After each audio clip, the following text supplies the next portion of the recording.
Nigeria's journey into the realization of democratic governance was not achieved on a platter of gold. It was a huge struggle because of the long years of military rule. While some lived to tell the story, others were swept away by the storm.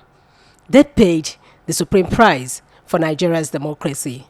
One of such people was Chief Moshood Kashimawo Olawale Abiola, MKO, the winner of the June 12, 1993 presidential election.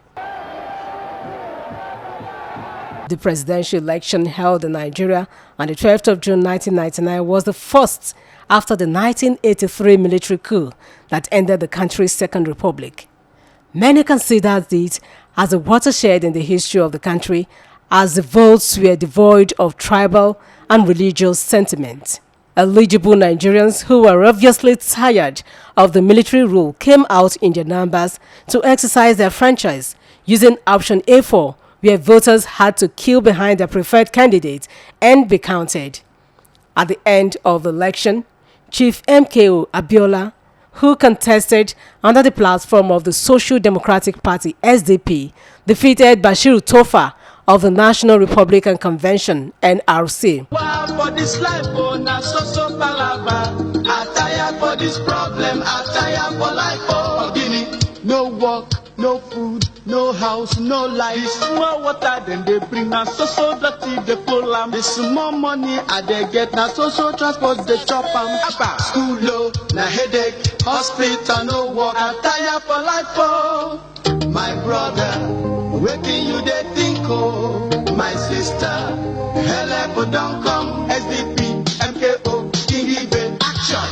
MKO, Kingibe, SDP, progress. Abiola na the hope, SDP na the party to solve our problem and better our life. Oh, MKO, MKO, MKO, action. Abiola, Abiola, Abiola, progress. Now he be the hope for better tomorrow. The winner of the election was never declared as the then military head of state, General Ibrahim Babangida, IBB, annulled the entire election, citing electoral irregularities. It is true that the presidential election was generally seen to be free, fair, and peaceful.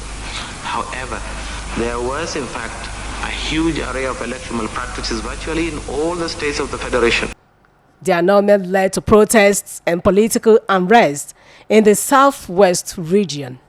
It also led to the resignation of General Babangida on the 24th of September 1993 and the creation of what many described as a weak interim civilian government headed by Chief Ernest Shonekan, a prominent corporate executive from the southwest region, with General Sani Abacha, a confidant of Babangida, serving as a defense minister.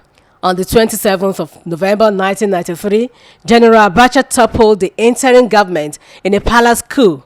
He dissolved the legislature as well as the state and local government and replaced the elected civilian state governors with military officers. Sequel to the resignation of the former head of the interim national government and commander-in-chief of the armed forces, Chief Ernest Shonekan, and my subsequent appointment as head of state and commander-in-chief, I have had extensive consultations within the armed forces hierarchy and other well-meaning Nigerians in a bid to find solutions to the various political, economic, and social problems which have engulfed our beloved country and which have made life most difficult to the ordinary citizens of this nation.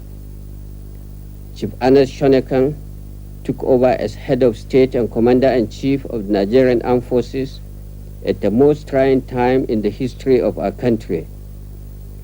Politically, economically, and socially, there were lots of uncertainties. And as expected, MKO Abiola kicked and demanded for the restoration of his stolen mandate. Postponements and cancellations too.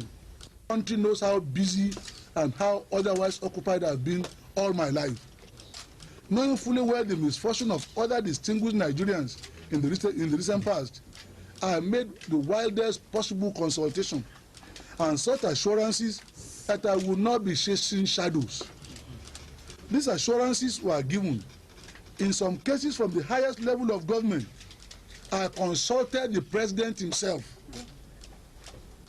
and he gave the assurance himself that this time around he was serious.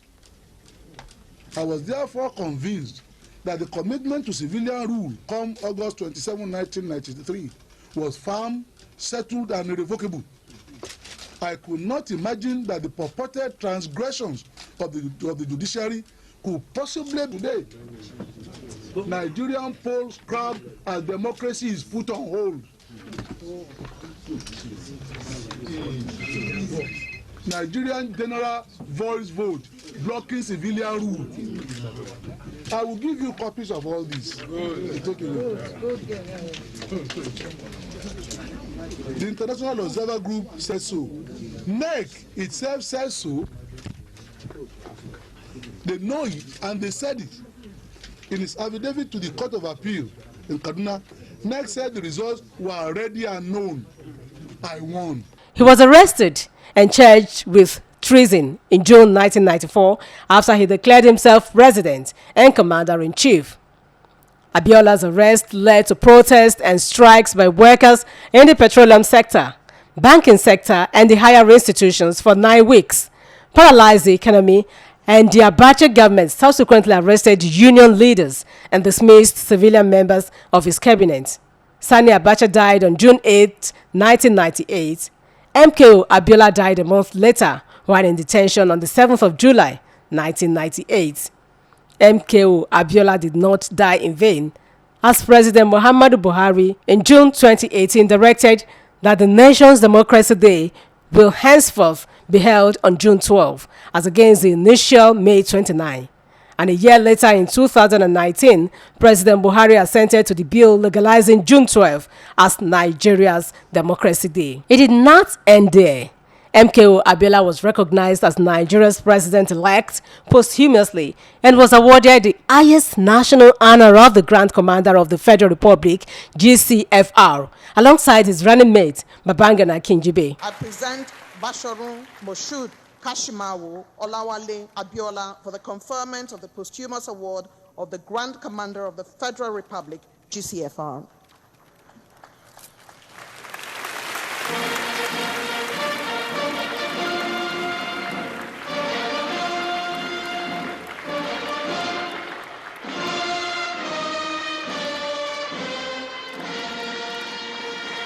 President Buhari said the recognition was aimed at settling national ills and reconciliation. Look at what he did. He went as far as Maiduguri to pick a Muslim.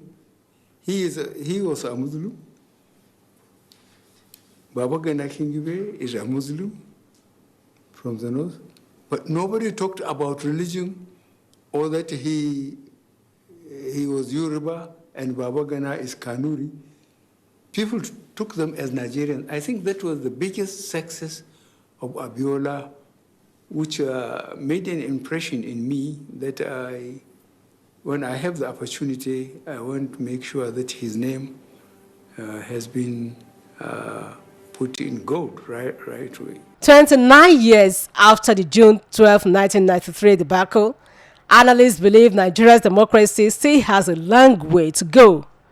Two legal practitioners, Mr. Bimbola Ige and Mr. Olufemi Anyodokun, reaffirmed that the worst civilian government is better than the best military administration. They, however, maintain that the key to good governance is a formidable electoral system that will give Nigerians the confidence that their votes truly count. We may not have gotten to where we are destined as a nation, but we were not where we used to be. The recognition of June 12 as Democracy Day, it's one thing that gladdened people's heart when the announcement was made.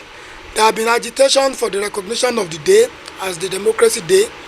For instance, people expect better deal from the government in terms of quality education, in terms of quality delivery of democratic tendencies. Yes, we may have had interregnum when the military took over power, but we, the people, were still the people who yearned, to govern ourselves. Democracy is government by the people, for the people, That's what we understood what Aristotle said. And that is common experience anyway. When people elect their leaders and they have a say in how they are governed, you tend to have peace in that type of climb. You tend to have economic development, you tend to have advancement, you tend to have progress, okay? Because you see, you can call to question those who govern you. This we said you should do to rule over us as a councillor, as a member of House of Assembly, as a senator, as a representative of the people at Federal House of Representatives, as a governor, as the president or the vice president. Give account to us. What are you doing? Are you doing the process? That's not what's happening in Nigeria presently. Dateline wishes Nigeria Happy Democracy Day. Oluchi Amuda for Dateline.